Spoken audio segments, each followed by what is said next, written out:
I always thought my last day at the company would feel like crossing a finish line. Instead, it felt like standing on a ledge, smiling for a photo while the ground shifted beneath me. 37 years. That's how long I'd been with Wenton Manufacturing.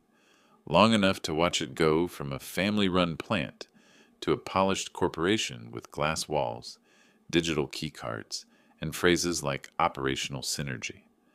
I was one of the last of the old guys, the ones who still carried notebooks instead of tablets, who remembered when people's names mattered more than their LinkedIn titles. They decorated the conference room that morning. Balloons, cupcakes, one of those store-bought banners that said, "Congratulations, Bill," in letters slightly peeling at the corners. People smiled, clapped.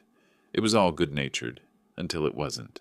It started with the box. It was about the size of a microwave, wrapped in silver paper, blue ribbon tied perfectly at the top. Someone had even attached a little card that read, "From all of us, enjoy retirement." There were laughs and a few phones up recording. I remember Mark from accounting shouting, "Come on, Bill, open it. You can't retire without the grand reveal." I grinned. I'd seen enough YouTube videos to know what this was supposed to look like. Some joke gift, a fishing rod, maybe one of those world's best retiree mugs. So I reached for the ribbon. That's when he walked in. Mr. Crane, the CEO. He rarely came to our floor. The man didn't walk anywhere. He arrived. Pressed suit, measured smile, the kind of authority that made even the senior managers straighten their backs when he passed. So when the doors slid open and he stepped in, every conversation evaporated. "Mr. Crane," someone muttered, a few nervous chuckles. He never attended retirements. Never. He scanned the room, not smiling, not congratulating, just scanning. Then his eyes landed on the box. His face changed. It was subtle, a tightening around the jaw, a slight step back, like he'd seen something wrong. He walked toward me, slowly, deliberately. "Congratulations, Bill," he said loud enough for the room. His voice was steady, perfectly rehearsed. Then he leaned in, almost casually, close enough that I smelled the faint metallic tang of his cologne. And he whispered, "Don't open it. Call security, now." At first, I thought I misheard him. Maybe it was a joke. Maybe I'd been standing too close to the coffee machine earlier, and the caffeine was playing tricks. But then I saw his eyes. Wide, sharp, focused. There was no humor there. Just calculation and something else. Fear. He straightened up instantly, clapped me on the shoulder, and turned toward the rest of the room. "Enjoy the celebration, everyone," he said. I just wanted to stop by and thank Bill personally for his decades of service. The speech was so normal it made my stomach turn. He shook a few hands, exchanged polite smiles, and walked out, leaving a room full of laughter and small talk behind him. No one noticed how fast he was moving. No one noticed how his hand trembled slightly as he pushed through the glass doors. And me? I stood there with that box, ribbon still tied, everyone watching, phones still pointed at me, waiting for the moment I'd pull off the lid. "Bill," someone said, "come on, man, let's see what you got." I smiled, or tried to. "Yeah," I said, forcing the words out. "Just, maybe after lunch." There were a few playful groans, some good-natured teasing. "Oh, come on, don't be shy." But they moved on quickly enough. People went back to the cupcakes and the chatter, and I, with my pulse drumming somewhere between my throat and my ears, carried the box to my office like it was made of glass. Once the door clicked shut behind me, I exhaled for the first time in what felt like minutes. The fluorescent lights hummed above me, same as always. Outside, the floor buzzed with casual laughter. Inside, I stared at that silver box, sitting in the middle of my desk like it had its own heartbeat. I should have called security right then. I know that now, but curiosity has its own gravity, especially after 37 years of routine. I found myself circling the desk, studying the thing like it might answer me if I looked at it long enough. It didn't hum, didn't move, but the weight of Crane's whisper pressed against my chest. "Don't open it." I tried to reason it out. Maybe it was a company document I wasn't supposed to see yet. Some kind of internal joke gone wrong. Maybe it wasn't even for me. But then, the card. My name. Handwritten. And beneath the ribbon a faint bulge, like something uneven inside. Someone knocked. I jumped. It was Sarah, my assistant. She poked her head in, cheerful as ever. "Everything okay, Bill? You kinda disappeared from your own party." I forced a smile. "Yeah, just taking a second. Want me to grab you a plate? They're already cutting the cake." "Sure," I said, buying time. "Thanks, Sarah." She closed the door, and I sat down slowly. The hum of the air conditioner filled the silence. The box sat there, innocent, silent, expectant. I picked up the phone, dialed the extension for building security. No answer. I tried again. Nothing. Third time. Click. A voice. "Security desk, Jenkins speaking." "This is Harper. William Harper, engineering. I was told to call you about a package." Pause. "What kind of package, sir?" I looked at the box. "Gift. My team gave it to me during the farewell party, but Mr. Crane told me not to open it." Another pause. Longer this time. Then, "Stay where you are, Mr. Harper. We're sending someone up." The line went dead. I sat back, staring at the phone. The hum of the air felt louder now, like static. Outside my window I could see the reflection of the conference room. Blurred figures laughing, raising cups. Life going on. But something had already shifted. A small, irreversible click inside the rhythm of my day. The kind that tells you, whatever this is, it's not a misunderstanding. And as the elevator dinged down the hall, and two men in Navy security uniforms stepped out, one of them carrying a sealed black case, I realized I wasn't retiring today. I was being retired. The two guards entered without knocking. They weren't the kind of guys you see patrolling the parking lot. These two looked like they'd been pulled from some higher rung of the ladder. Polished shoes, earpieces, one of them holding a black case marked Corporate Risk and Security Division. "Mr. Harper?" the taller one said. His tone wasn't a question. "Yes, we're going to take that box with us." He didn't ask permission. He just gestured toward it, gloved hands waiting. "I was told not to open it," I said. My voice sounded smaller than I wanted it to. "Good," he replied. "You followed instructions." No reassurance, no explanation, just procedure. They handled the box like it was radioactive. One lifted it carefully, the other opened his case and pulled out a portable scanner, waving it around the edges. No beeping, no alarm, just a soft hum and a green flash. "Clean," he muttered. "Still, we'll need to run diagnostics downstairs." "Diagnostics?" I asked. "It's a gift." He looked at me. "So you thought." Then, like choreography, they turned and left, carrying the box between them. The door closed. I sat there, listening to the sound of their footsteps fade down the hall, until the silence became something thick enough to breathe in. Minutes passed, maybe 10, maybe 20. I tried calling Crane's office. No answer. Tried HR. Voicemail. Then my office phone rang. The display read, "Internal Ops." I picked up. "Harper." A female voice, calm but firm. "Mr. Harper, this is Donna from Internal Security. We're going to need you to stay in your office until further notice." "What's going on?" "I can't discuss details right now. A member of our team will arrive shortly to speak with you." "Am I in trouble?" A pause. Then, "We just need to clarify a few things." Click. Line dead. Clarify a few things. That corporate phrase that always meant you're already guilty. We just need you to confess properly. By the time they arrived, I'd replayed every project, every form I'd signed in the last 6 months. Two people came in, a woman in a dark suit and a man who didn't introduce himself at all. They asked questions that felt like fishing hooks. Who wrapped the gift? Did I see anyone near my desk before the party? Had I received any packages from clients recently?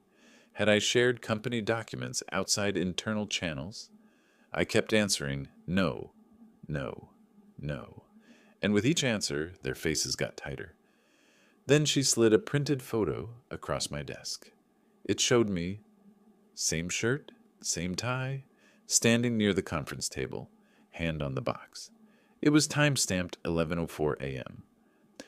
"What about before this?" she asked. "I don't know," I said. "I was in the break room. Why?" Her eyes met mine. The package was placed on the table at 10:17 a.m. Surveillance footage from that angle has been overwritten. Overwritten.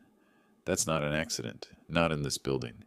I felt something in my chest twist. So someone brought that in and deleted the footage? She didn't answer. She closed the folder. "Mr. Harper, until we finish the internal review, you'll need to remain off-site. Company property will be secured." "Off-site?" "Administrative leave." My throat went dry. "For what?" She stood. "For your own protection, Mr. Harper." But her eyes said something else. "You're the story now." They escorted me to the elevator like I'd stolen something. Every step down the hall felt longer than the years I'd spent there. Co-workers glanced up from cubicles, smiling politely, unaware that behind me, the two security agents were carrying the box down another hallway.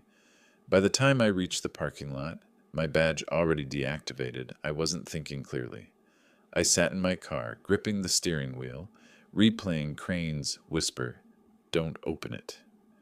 He'd known. He knew something, but instead of explaining, he vanished.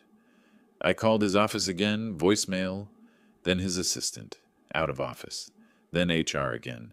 Same result. At 5:42 p.m., my phone buzzed. Unknown number. "Harper?" The voice was low, muffled, male. "Who's this?" "Doesn't matter," he said quickly. "Listen to me carefully. Don't go home tonight." "What? Why?" "You'll understand soon, just—" The line went dead. I called back immediately. No answer. The number didn't exist anymore. Not disconnected, just gone, like it had never been real. I sat there, staring at the dark windshield. The world outside painted orange by the sunset. My reflection looked older than it had that morning, tired, cornered. I started the car but didn't drive. Something in me, that old gut instinct I used to trust before corporate life taught me to bury it, said, "Wait." Instead of heading home, I drove to the edge of town to a diner I used to stop at before the company went healthy and banned real coffee in the break rooms. I ordered black coffee and kept my phone on the counter. No calls, no messages, just silence. When I finally checked my email around 8, I saw a new message from internal operations. Subject: follow-up meetings scheduled, 8 a.m. tomorrow. The sender's address wasn't a standard company domain. It was off by one letter. I read it 3 times before it clicked. The company name had an extra N. A fake. They were trying to bait me. Someone was. I closed the laptop, heartbeat steady but sharp. Whoever was behind this, yeah. They wanted me somewhere I could be controlled. And right now, that wasn't my office. I paid the bill and stepped outside. The night air was cool, metallic, the kind of cold that makes you feel watched.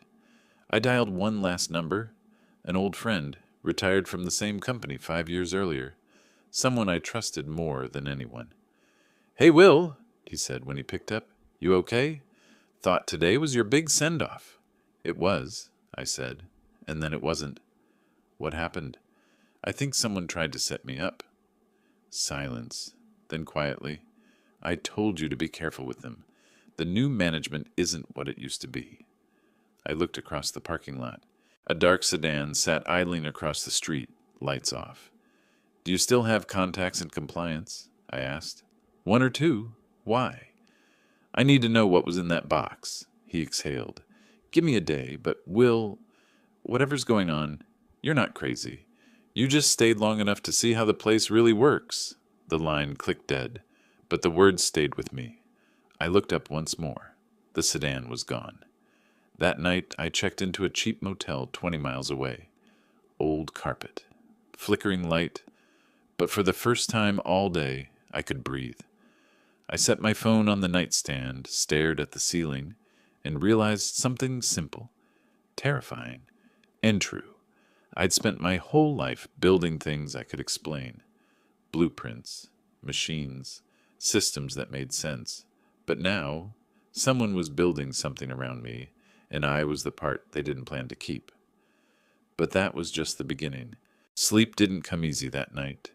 Every sound in the motel room felt amplified. The fridge clicking, the wind pressing against the thin window, the occasional tire rolling over wet asphalt outside. It wasn't fear keeping me awake. It was clarity. After nearly 4 decades in the same building, I knew one thing. Nothing in Wenton manufacturing happened by accident. Not the gift, not Crane's whisper, not the vanished footage. Someone had built a trap and put my name on it. At dawn, I called my old colleague, Tom Riley. He'd retired from the compliance division years ago, but rumor had it he still consulted occasionally. He picked up on the second ring. "Morning, Will. I didn't expect you to actually sleep." "I didn't," I said. "Did you find anything?" He hesitated. "You're not going to like this." "Try me." The internal server registered a restricted access flag about 15 minutes before that party. Someone uploaded an encrypted file under your employee ID. File name, Pension Documents Q4. "That's not mine." "I know," Tom said, "but it gets worse. The file was sent to 3 external addresses, shell domains, then deleted." "Deleted?" "Officially, yes, but you know better. Nothing's ever really deleted." The silence stretched. The motel light flickered, making the coffee in my cup shimmer like oil. "What was in it?" I asked quietly. "I'm running a copy now. I had to pull favors to get even this far. Give me an hour." I hung up and opened my laptop, logged into the public database of corporate filings, and there it was. My signature on financial summaries from 2 quarters ago, attached to payments I'd never approved. Amounts in the hundreds of thousands. Vendors I didn't recognize. Somebody had forged me, used my credentials to launder money out of the company. And the gift was supposed to be the smoking gun. All they needed was for me to open it, touch it, leave prints, evidence, gift wrapped. I stared at the screen until my reflection blurred. Then I did something I hadn't done in years. I got angry, not confused, not tired, not corporate level frustrated, angry. I started tracing the vendor names manually, one by one. Most were empty LLCs registered to the same address in Delaware. But one caught my attention, Ransel Consulting. It had a real office, downtown just 3 blocks from Wenton HQ, and on the board of Ransel, listed publicly, Jonathan Crane, the CEO. I felt something cold and solid settle inside me. Crane hadn't been warning me that day. He'd been containing me, making sure the box never got opened where the wrong people could see what was inside. At 9:20, Tom called back. I got into the file. "You're right. It's bad." "Define bad." "Falsified vendor reports. Project budgets doubled and rerouted through your accounts. You've been ghost signing transfers for almost a year. Only you haven't." "Who else had access to my login?" Tom exhaled. "Crane's office has top-level override. He can replicate any employee's credentials for testing. I warned them about that system years ago." "And the box?" He hesitated. "Will, I think the box contained hard copies. If security ran diagnostics and didn't log it in evidence, it's gone. Probably shredded. Then they erased the only proof I didn't do it." "Not exactly," he said slowly.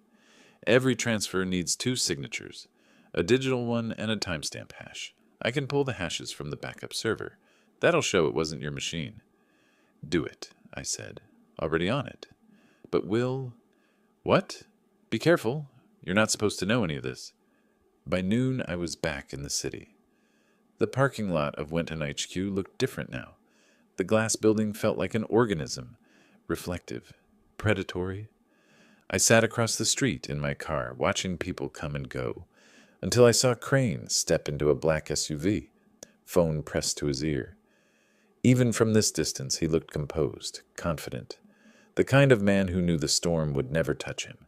He was wrong. I drove to the old construction annex, the one slated for demolition. I still had a copy of the master key.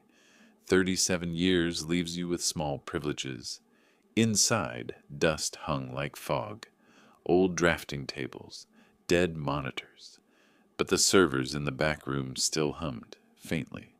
Emergency power lines kept them alive for compliance storage. I found an access terminal, keyed in my old credentials, expired. Then I tried Tom's backdoor passphrase. It worked. The folders opened like wounds. Project reports, transfer logs, approvals, and then the audit files. I downloaded everything to a flash drive, heart steady, hands not quite. I was about to leave when I heard footsteps. "Mr. Harper." I froze. A voice I knew too well. Smooth, calm, expensive. Crane. He stepped out from the hallway wearing that same unbreakable calm. "You really should have gone home, Will." "Funny," I said. "Someone told me the same thing." He sighed, almost regretful. "You were always loyal. I counted on that. But now you're making this messy." "Messy?" I gestured at the servers. "You're siphoning company money through ghost vendors. Framing me to take the fall, I'd call that criminal, not messy." He smiled faintly. "You think I care about charges. I care about control. You were a liability the moment you retired. Loose ends make bad optics." "You used me," I said. "Everyone's used, Will. The difference is whether they notice before it's over." He took a step closer. "I can make this go away. Turn around, walk out, and you'll never hear about the box again. You'll still have your pension, your reputation, your peace. And if I don't? Then you'll be remembered as the old man who got greedy." I looked at him, at the silk tie, the calm arrogance, the lie he'd turned into oxygen. And then I said quietly, "Not this time." I reached into my jacket, pulled out the flash drive. "Everything you buried, it's here. Every forged report, every timestamp hash, every fake vendor. I'm done being your shield." For the first time, his expression broke, a flicker of surprise. "You won't get far with that," he said. "Internal security reports to me." "I know," I replied. "That's why I sent a copy 10 minutes ago." He blinked. "To who?" "Compliance. External." The silence that followed was perfect. No music, no hum, just the faint electric buzz of the server room swallowing his certainty. He stared at me, then laughed once. Sharp, humorless. "You think this will save you?" "No," I said, "but it'll destroy you." That night, I stopped being the hero. I left before he could answer. By the time I reached the parking lot, my hands were shaking. Not from fear, but from the sudden blinding release of 37 years of restraint. An hour later, Tom called again. "Got the data. Sending it now. You weren't the only one they forged, Will. 3 other retirees had their accounts used too. You just caught it first." "Then it's over," I said. He hesitated. "For him, maybe. For you? They'll come after your name. The company will spin it, bury it under PR." I watched the sunset through the cracked windshield. "Then I guess I'll have to bury something too." "What?" "The truth? Right where they can't hide it." That night, I parked outside Wenton HQ for the last time. Dropped a sealed envelope at the door addressed to the board of directors. Inside, a USB drive and a single note. "You trusted the wrong man." As I walked away, the city lights flickered on one by one, indifferent, endless. Behind me, somewhere in that tower of glass, I imagined Crane watching his empire start to crack. And for the first time in years, I felt calm. I never went back to Wenton after that night. Didn't need to. By morning, the story had already started to leak. First through anonymous emails, then through an internal whistleblower board. Within 48 hours, the board had launched a formal inquiry. And by the end of the week, Jonathan Crane's face was everywhere. Corporate news, financial review, even the evening local station with the anchor trying not to sound shocked as she said words like embezzlement, falsified reports, executive misconduct. They called it the Wenton fraud scandal. I called it justice, just without the applause. My name came up too, of course. Former engineer, 40 years of service. Unwitting participant. They cleared me fast. Faster than I deserved, probably because the board needed a clean scapegoat turned hero. But I didn't care for their narratives anymore. I didn't want redemption on corporate paper. I just wanted silence. 3 months later, I was living on the coast.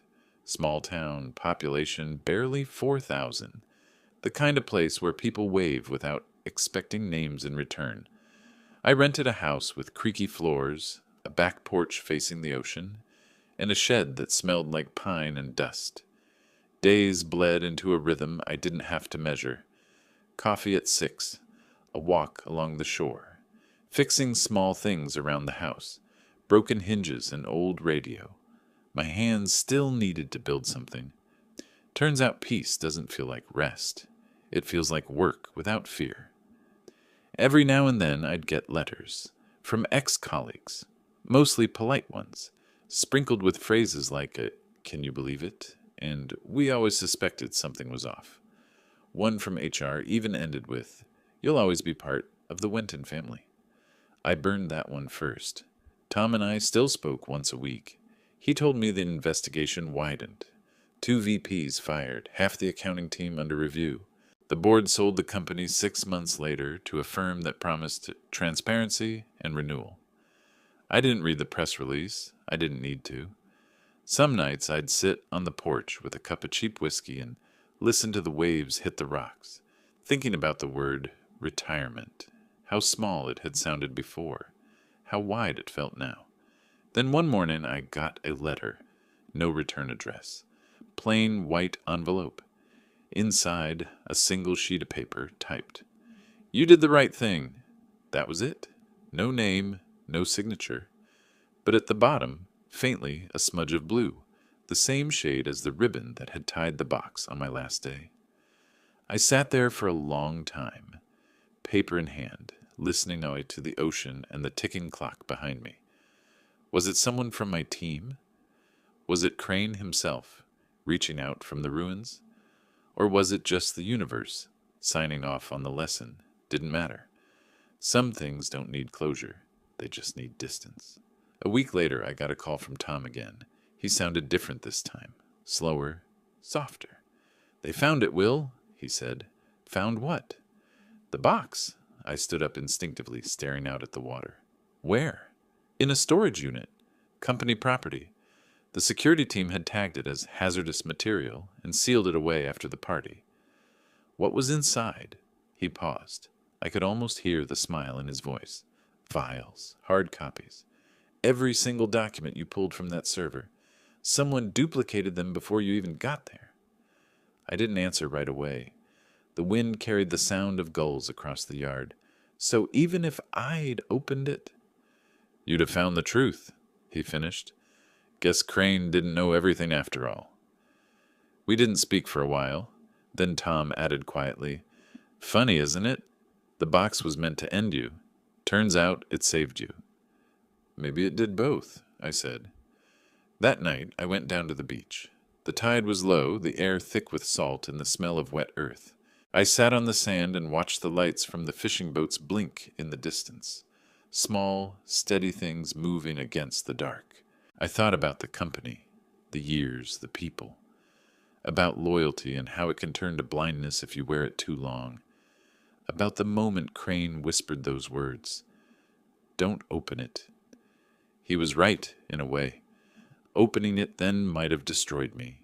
Waiting saved me. I looked down at my hands, calloused, steady, still strong. I'd built so many things in my life, machines, systems, futures for other people, but nothing I'd ever built felt as solid as the piece, sitting quietly inside me now. A few days ago, I passed a store window downtown. They were selling little silver gift boxes, holiday stock. One of them had the same blue ribbon, tied perfectly neatly like it was waiting for someone to trust it. I almost laughed. The clerk saw me looking and smiled. "Gift for someone special?" she asked. I shook my head. "No, just remembering one." She nodded politely, not understanding, and went back to her work. Outside, the air smelled like rain. I walked home slowly, hands in my pockets, the ocean wind biting just enough to remind me I was still here.